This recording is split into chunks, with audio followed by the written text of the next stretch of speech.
আসসালামু আলাইকুম বন্ধুরা, কেমন আছেন সবাই? আশা করি সবাই ভালো আছেন। আজ আমরা মহাকাশ বিজ্ঞান সম্পর্কে কিছু তথ্য জানব।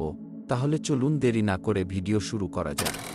বিজ্ঞানীদের মতে আমাদের সৌরজগতের কিছু গ্রহ এবং চাঁদে প্রাণের অস্তিত্ব পাওয়ার সম্ভাবনা রয়েছে। এখানে কয়েকটি উল্লেখযোগ্য স্থান নিয়ে আলোচনা করা হল। ১. মার্কিউরি বা বুধ গ্রহ। যদিও এটি খুব গরম এবং শুষ্ক, তবে কিছু গবেষণা অনুযায়ী এর মাটির নিচে বা ছায়াময় স্থানে জীবনের অস্তিত্বের সম্ভাবনা থাকতে পারে। ২. মঙ্গল। মঙ্গল গ্রহে প্রাণের অস্তিত্ব পাওয়ার সবচেয়ে বেশি সম্ভাবনা রয়েছে। এখানে প্রাচীন সময়ে জল ছিল এবং বর্তমানে কিছু স্থানীয় অঞ্চলে বরফের উপস্থিতি পাওয়া গেছে।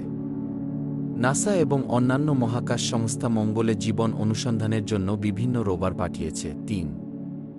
জুপিটার বা বৃহস্পতি গ্রহ। এর চাঁদ ইউরোপা।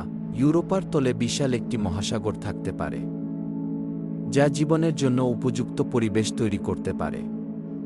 বিজ্ঞানীরা এখানে প্রাণের অস্তিত্ব খুঁজে বের করার চেষ্টা করছেন। ভিডিওটি ভালো লাগলে একটি লাইক দিন এবং রোজ এমন রোমাঞ্চকর ভিডিও পেতে চ্যানেলটি সাবস্ক্রাইব করে পাশে থাকুন।